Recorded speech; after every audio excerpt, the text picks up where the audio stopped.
ঢাকা বোর্ডে 21st হই। Probability ছিল যে এই যদি ওই সার্জারিটা যদি করা হতো তাহলে প্রবাবলি আমার লোয়ার বডি ফুললি প্যারালাইজড হয়ে যাওয়ার একটা রিস্ক থাকে। আমার যদি স্টোরি আমি শেয়ার করতে চাই তাহলে সেই ক্ষেত্রে বলতে হবে যে আমার আসলে স্পাইনা বিফিডা ছিল, যেটা আসলে আমার মানে লেটেন্ট ছিল এবং এটা আমার ফ্লারিশ করে ক্লাস 6 এ এসে, যার কারণে মানে এর আগে আমি কোনো ধরনের প্রবলেম ফেস করতাম না বা করলে কনসপিকুয়াস ছিল না, যার কারণে কোনো প্রবলেম হবে এই ধরনের সাসপিশন ছিল না। ক্লাস 6 এ এসে আমি প্রথম মুভমেন্টের ক্ষেত্রে কিছু প্রবলেমস ফেস করা শুরু করি, ব্যালেন্স রাখার ক্ষেত্রে, যার পরবর্তীতে আমি একটা সার্জারির মধ্য দিয়ে যাই এবং এই সার্জারি করার পরে আমার কন্ডিশনটা আসলে মোটামুটি রিস্টোর করে, যার কারণে হচ্ছে দেখা যায় যে মানে অ্যাপারেন্টলি ইট সিম যে আমি পুরোপুরি হিলড হয়ে গেছি এবং আমার কোনো প্রবলেম এক্সিস্ট করছে না। তো ক্লাস 9 পর্যন্ত বেসিক্যালি এই সিচুয়েশনটা কন্টিনিউ করে এবং যার ফলশ্রুতিতে দেখা যায় যে ক্লাস 9 পর্যন্ত আমার সিচুয়েশনটা মোটামুটি নর্মালের মতোই ছিল, কিন্তু ক্লাস 9 গিয়ে আমার যে স্পাইনা বিফিডার যে কেওটিক লাইপোমা ছিল সেটা আসলে রিকার করা শুরু করে এবং রিকার করার ফলে হচ্ছে আমার মুভমেন্টে যে প্রবলেমটা ক্লাস 6 এ কিছুদিনের জন্য ছিল সেটা আবার ব্যাক করতে থাকে, যার ফলশ্রুতিতে আমার আসলে আবারও সার্জারি করতে হয় এবং এই সার্জারি করার পরবর্তীতে দেখা যায় যে আমি সার্জারি করতে বেসিক্যালি হচ্ছে আমার বেশ কিছু মাস চলে যায় আমার ওই সময় একাডেমিক লাইফ থেকে, এবং পরবর্তীতে দেখা যায় যে আমার যেই রিহ্যাবিলিটেশন পিরিয়ডটা থাকে ওই পিরিয়ডের পরে দেখা যায় যে ধরনের ইমপ্রুভমেন্ট হওয়া এক্সপেক্ট করেছিলাম বা যে ধরনের ইমপ্রুভমেন্ট আগেরবার হয়েছিল সেটা হচ্ছে না এবং কন্ডিশনটা কনস্ট্যান্টলি ডিটোরিয়েট করছে, যার কারণে ক্লাস 9 সেই সার্জারির পরে আমি আসলে ইমিডিয়েটলি ক্লাস 10 আবার সার্জারি করতে যাই এবং ওই সার্জারির পরে আসলে যে জিনিসটা হয় যে আমার স্পাইনাল বিফিডা কন্ডিশনটা এত বেশি কমপ্লিকেটেড হয়ে যায় যে ডক্টররা আর মানে নতুন ভাবে সার্জারি করার রিস্কটা নেয় না, কারণ প্রবাবিলিটি ছিল যে এই যদি ওই সার্জারিটা যদি করা হতো তাহলে প্রবাবলি আমার লোয়ার বডি ফুললি প্যারালাইজড হয়ে যাওয়ার একটা রিস্ক থাকে,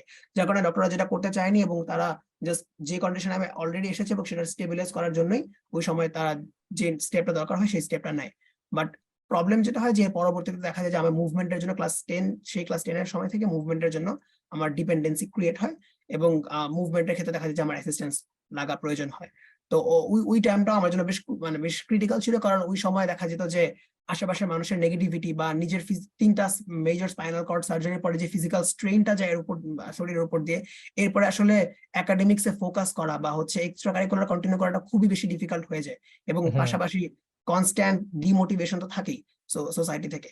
সুতরাং ওই কন্ডিশন থেকে আসলে আমার কাছে মনে হয় যে আমার জন্য যেটা খুব বেশি ইন্সপিরেশনাল ছিল যে আমি তখন ফিলসফিতে খুব বেশি ইনভলভ হয়ে যাই এবং ফিলসফিতে ডাইভ ইন করি এবং ফিলসফিক্যাল বিভিন্ন স্কুলস অফ থটস নিয়ে এক্সপ্লোর করার সময় আসলে আমি অপটিমিস্টিক নিহিলিজমে ইমার্স করি নিজেকে এবং ওখানে আমি বিভিন্ন ধরনের জিনিসপাতি আমার নিজের পার্সোনাল লাইফের সাথে রিলেট করতে পারি এবং আমার কাছে মনে হয় যে আমি যদি লাইফটাকে ডিফারেন্ট ভাবে ভিউ করি, যেখানে আমি আমার নিজের লাইফের পারপাসটাকে এভাবে দেখবো যে মানুষের লাইফে কিভাবে কন্ট্রিবিউট করতে পারছি বা যারা কিনা ডিসঅ্যাডভান্টেজ বা যারা আন্ডার প্রিভিলেজ, যাদের হেল্প করার এখন কেউ নেই বা কেউ থাকলেও তারা করতে পারছে না সিস্টেমিক ব্যারিয়ারের কারণে, তাদেরকে আমি কিভাবে লাইফে হেল্প করতে পারি এটাকে আমার পারপাস হিসেবে বানানো। আমার কাছে মনে হয় নিজের এই মাইন্ডসেটটা আসলে আমাকে লাইফে ফাইট ব্যাক করতে হেল্প করে এবং আমার এখন পর্যন্ত যে আমার পার্সোনাল প্রোফাইল হোক বা আমার স্টোরিটা হোক সেটা আসলে আমার নিজেকে নিয়ে না বা আমার যারা ফ্রেন্ডস আছে তারা আসলে জিনিসটা আরো ভালো মতো বলতে পারবে যে আমার কোনো এক্সট্রা কারিকুলার অ্যাক্টিভিটিস আসলে নিজের প্রতি অরিয়েন্টেড না, আমার এক্সট্রা কারিকুলার অ্যাক্টিভিটির অনেক বড় ইন্সপিরেশন হচ্ছে যে আমি কিভাবে মানুষের লাইফে ইম্প্যাক্ট ফেলতে পারবো। আমার স্টার্টআপ আইডিয়াটা হচ্ছে ভার্চুয়াল এন্টারটেইনমেন্টে কিভাবে ডিসঅ্যাডভান্টেজ মানুষের জন্য হেল্প করা যায়।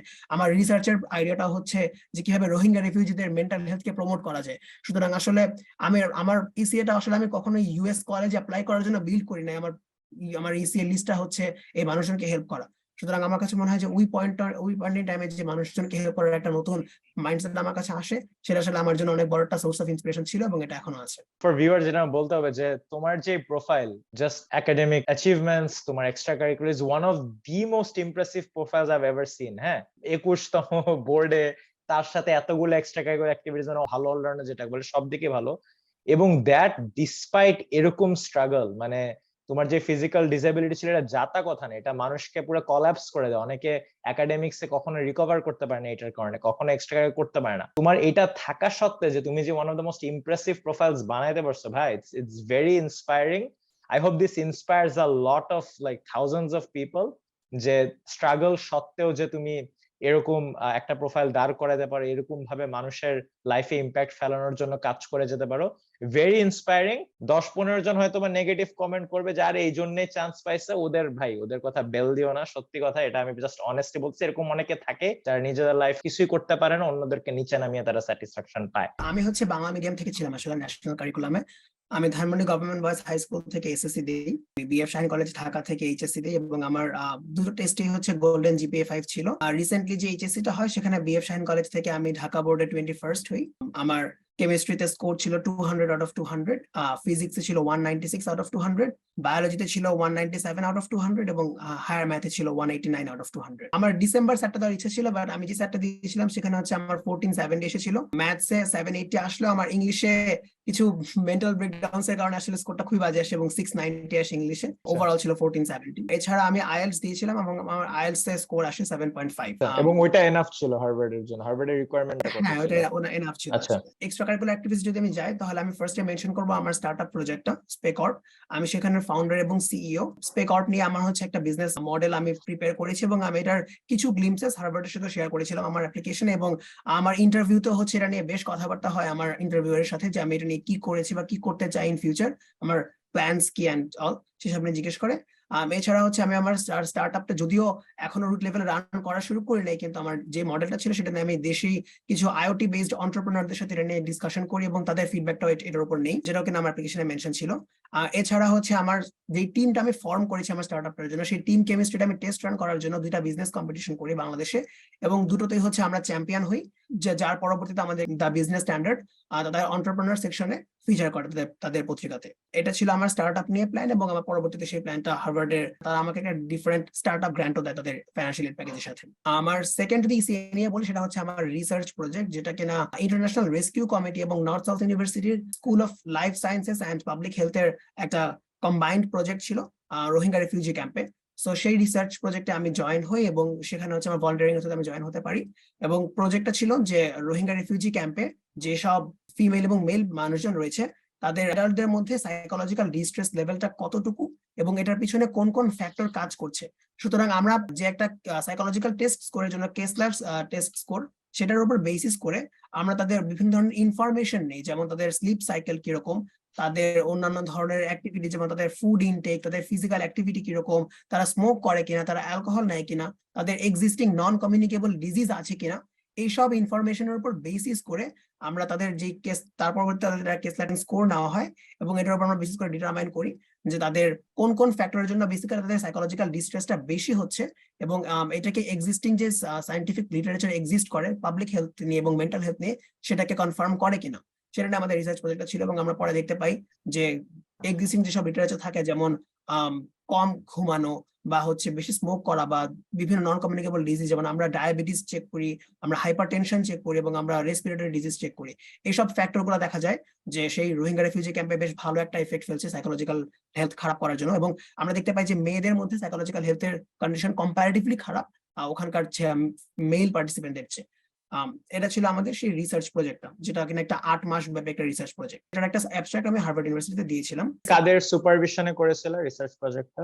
এটার একদম টপ লেভেল সুপারভাইজার ছিল যে north south university school of health এবং লাইফ সায়েন্সেস এর ডক্টর হাসান মাহমুদ রেজা।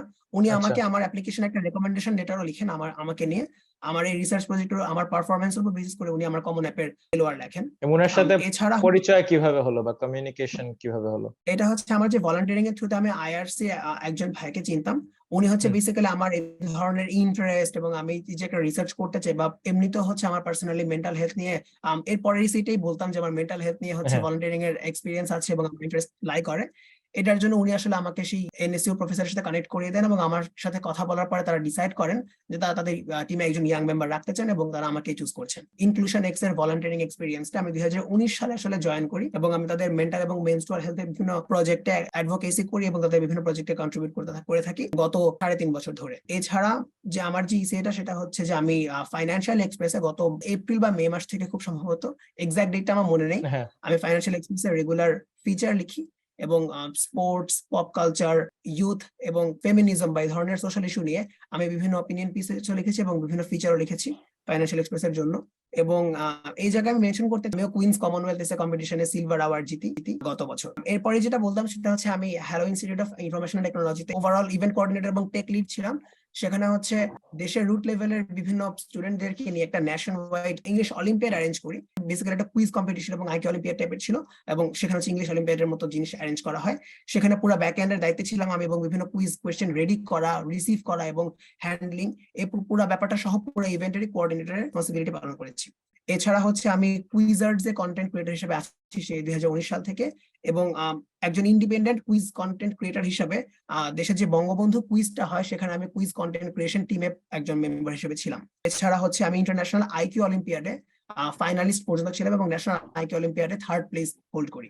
ডিবেটিং নিয়ে যদি আমি কিছু বলতে চাই, আসলে ডিবেটিং নিয়ে খুব বেশি কিছু বলার নেই, বাট আমি বাংলাদেশ ডিবেটিং কাউন্সিল অ্যারেঞ্জ যে প্রি ওয়ার্ল্ডস হয় সেখানে আমি ওপেন সেমিফাইনালিস্ট ছিলাম। তারপর বাংলাদেশ ডিবেটিং কাউন্সিলের যে প্রো অ্যাম্পস কম্পিটিশনটা হয় সেখানে আমি চ্যাম্পিয়ন ছিলাম এবং সেকেন্ড বেস্ট অ্যাম্প ছিলাম, এবং আমি 2বার ন্যাশনাল ডিবেট ক্যাম্পেইনে বাংলাদেশের জন্য শর্টলিস্ট হয়েছিলাম এবং টপ 12 এবং টপ 18 ছিলাম রেসপেক্টিভলি 2021 এবং 2020 সালে। এছাড়াও আমি মেনশন করতে চাই আমার কুইজিং অ্যাক্টিভিটিস, যেখানে হচ্ছে আমি আমার স্কুলের কুইজ ক্লাবের কো ফাউন্ডার ছিলাম এবং আমি প্রায় 7 বছর ধরে কুইজিং করছি, এবং আমার সেখানে 6-7টার মতো চ্যাম্পিয়নশিপ এবং প্রায় 7-8টার মতো রানার্স আপ ট্রফিও রয়েছে। এছাড়া হচ্ছে আমি 2টি ন্যাশনাল কুইজ কম্পিটিশন অ্যারেঞ্জ করেছি অনলাইনে। এছাড়া আমি আমার বর্তমানে কারেন্ট যে কলেজের ঢাকা শাহীন কুইজ ক্লাব সেখানে আমি প্রেসিডেন্ট হিসেবে দায়িত্ব পালন করছি। মোটামুটি এটাই হচ্ছে আমার অ্যাক্টিভিটিস এর ইন শর্ট। এছাড়া যদি আমি কিছু মেনশন করতে চাই সেটা হচ্ছে যে হার্ভার্ডের সাথে এর আগেও আমার অ্যাফিলিয়েশন ছিল। আমি আসলে হার্ভার্ডের যে CS50 কোর্সটা হয় সেখানে আমি কোর্সটা করেছিলাম এবং আমি সেখানে আমার বানানো ছোট একটা গেমও সাবমিট করি। এছাড়া হচ্ছে আমি বিভিন্ন সাউন্ড এডিটিং এ কাজ করা পছন্দ করি এবং আমি আমার অবসর সময় নাইট কোর সং এডিট করা বা চিপমাঙ্ক ভার্সন এডিট করা এই ধরনের জিনিস এক্সপ্লোর করতে পছন্দ করি। তাছাড়া হচ্ছে আমি অবসর সময় কবিতা লেখা পছন্দ করি। এরকম টপ ইউনিভার্সিটিতে ফুল ফান্ডেড স্কলারশিপস পাওয়ার জন্য আন্ডারগ্রেডে অনেক ইমপ্রেসিভ প্রোফাইল হওয়া লাগে। So I hope this inspires you and doesn't মানে ডিমোটিভেট ইউ যে আমি নেক্সট 2-3 বছর কিভাবে এরকম একটা ইমপ্রেসিভ প্রোফাইল দাঁড় করাতে পারবো যেখানে আমার একাডেমিক রেজাল্টস, যেখানে আমার এক্সট্রা কারিকুলার অ্যাক্টিভিটিস, যেখানে আমার স্ট্যান্ডার্ডাইজড এক্সাম এসএটি, এই সবকিছু মিলে একটা সুন্দর প্রোফাইল দাঁড়ায় যেখানে আমি কোনো নো স্টোনস আনটার্ন, আমি সব দিকে ভালো করার চেষ্টা করব। কয়েকদিকে হয়তো বেশি ভালো হবে, কয়েকদিকে হয়তো কম ভালো হবে, কিন্তু এরকম যদি কয়েকটা খুব ভালো সাইড থাকে তখন খুবই সম্ভাবনা বেড়ে যায়। অনেকের আছে যে এত কিছুতে ইনভলভমেন্ট নেই কিন্তু হয়তো ম্যাথ অলিম্পিয়াডে সিলভার মেডালিস্ট, ওইটা দিয়ে চান্স পেয়ে যায়। সো আইদার একটা ওভারঅল খুব ভালো প্রোফাইল বানানো সম্ভব বা একটা অ্যাভারেজ প্রোফাইল কিন্তু 1-2টা জায়গাতে এক্সট্রাঅর্ডিনারি অ্যাচিভমেন্টস, এই 2 ক্যাটাগরি দিয়েই চান্স পাওয়া যায়।